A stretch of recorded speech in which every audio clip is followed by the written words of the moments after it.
Magandang gabi po sa inyong lahat. Magandang gabi po, Father. Talagang si Jesus kakaiba. Ibang-iba yung kanyang mga pamamaraan. Mantakin po ninyo, naanyayahan na nga lang kumain sa ibang bahay, hindi pa pinigilan ng sarili na magkomento sa mga eskriba at pariseyo. Alam niyo, habang nagninilay ako kanina umaga, ganito po yung nanay ko eh. Minsan po natatandaan ko, naimbitahan po kami sa party.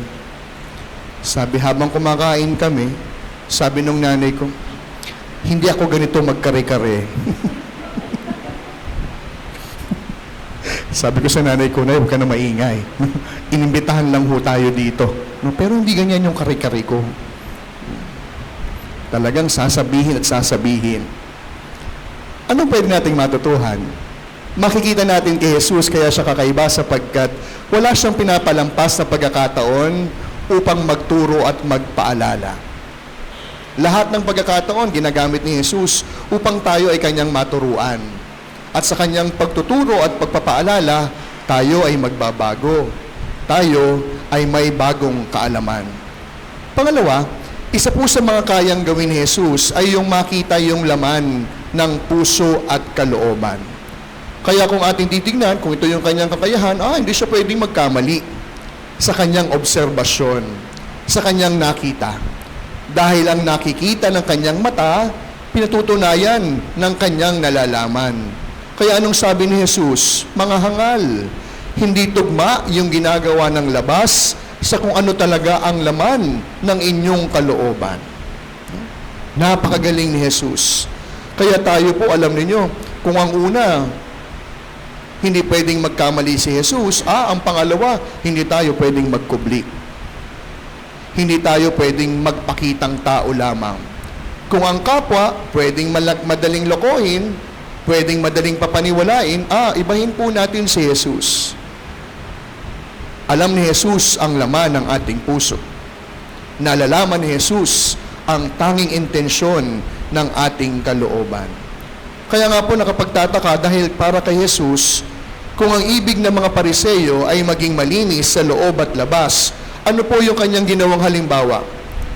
Kung gusto nyong maging konektado yung laman sa loob, ang paalala ni Jesus, hindi lamang maging malinis.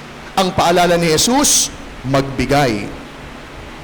Ang paalala ni Jesus, tumulong. Ang paalala ni Jesus, magbigay sa mahihirap. And this, my dear friends, is the point of the gospel. Hindi po yung nakikita ni Jesus. Hindi po yung kung ano ang laman ng loob at ano ang tunay na pinapakita ng labas. But rather, for Jesus, holiness and righteousness is all about charity. Ang kabanalan at ang pagiging matuwid ay tungkol sa pag-ibig. Mantakin po ninyo, yung panalang kabanalan ay hindi lamang para sa Diyos. Ang kabanalan ay para sa kapwa. Yung pagiging matuwid, hindi lamang para sa kapwa, kundi yung pagiging matuwid ay pag-ibig natin sa Diyos. Kaya nga po, yung po yung ibig na ipaalala ni Jesus sa kanyang mga kritiko. Maring oo, maigpit at tumutupad ng batas. Pero pagdating naman sa ugnayan sa kapwa, bagsak. Tabi-tabi po tabi-tabi po. Marami po mga Katoliko laman ng simbahan. Pagbukas pala ng simbahan, nandyan na. Pero bakit po ganon? Ang daming kaaway. Marami po sa atin, lagi nagdadasal, pero napakabilis mang chismis ng kapwa. Marami po sa atin, kabisado ang Santo Rosario, pero hindi marunong umunawa. At ito po yung sinasabi sa atin ni Jesus. Holiness and righteousness is all about charity. Aanhin po natin yung kabisado natin yung Biblia, pero marami naman tayong hindi kasundo. Aanhin po natin yung lagi tayong laman ng simbahan, pero hindi tayo marunong magpatawad at umunawa ng kapwa. Kaya nga po ngayong gabing ito, yung po yung isang bagay po na dapat natin tingnan. Paano po ba tayo binabago? ng ating mga bawat ritual na ginagawa sa buhay. Alam nyo, may kaibigan po ako, napansin ninyo, pag meron po tayong piyesta, hanggat maaari, meron tayong relic ng santo. Sapagkat may kaibigan ako, siya po mismo mag-o-offer, sabi niya, Father, baka pwede niyo pong i-venerate sa inyong parokya. Kasi sabi niya, kaysa naman po yung relic, nasa kwarto ko lang, nasa chapel, at least, no, makapag-venerate po ang maraming tao. Personally, wala po akong mga relic. Hindi man ako nagko-kolekta. Pero naisip ko, tama yung ginawa ng kaibigan ko. Yung relic, hindi yan koleksyon na pwede mong itabi na para sa iyo lamang. Kundi ang relic, nariyan upang ang kapwa ay mas makapagdasal. Upang ang debosyon sa santo ay mas lumalim. At ganun din po yung ating ugnayan dito sa parokya. Alam nyo, no, aminin ko po sa inyo, isa po sa sigurong mission ko dito sa atin sa Peña Francia, hindi lamang po yung magpagawa ng simbahan, hindi lamang po yung magpatupad ng maraming activities. Napansin ko, ang unang dapat po nating inasikaso, yung ating ugnayan. Yung pong ating pagiging isang pamilya. Aaminin ko, no?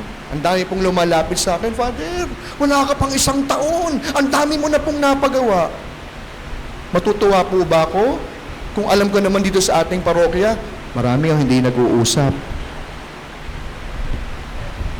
Matutuwa po ba ako na sa kabila ng marami natin pinagkakabalahan, marami sa atin ang hindi nagkakaunawaan? Aanhin po natin ang magandang sound system kung hindi natin kayang pakinggan ng bawat isa. Aanhin po natin ang magandang simbahan kung hindi natin kayang lumuhod upang manalangin para sa kapwa. Holiness and righteousness is all about charity. Kaya sa pagpapatuloy po ng ating pagdiriwang, siguro, no, yun po yung isang bagay na tignan po natin.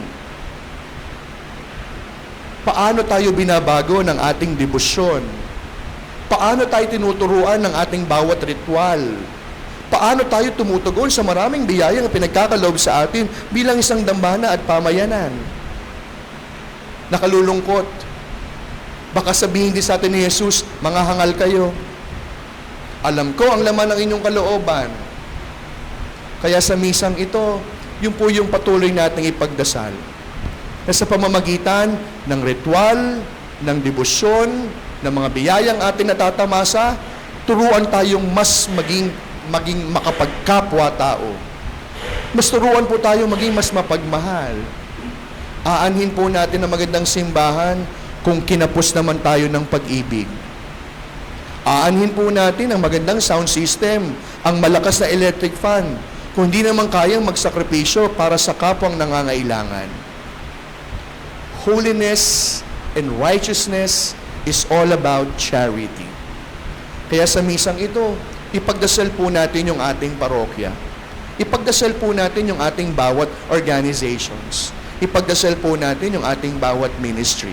Nang sa gayon, sa bawat debosyon at ritual na ating pinagkakabalahan, laging mag-uwi at magturo sa atin upang mas maging mapagmahal.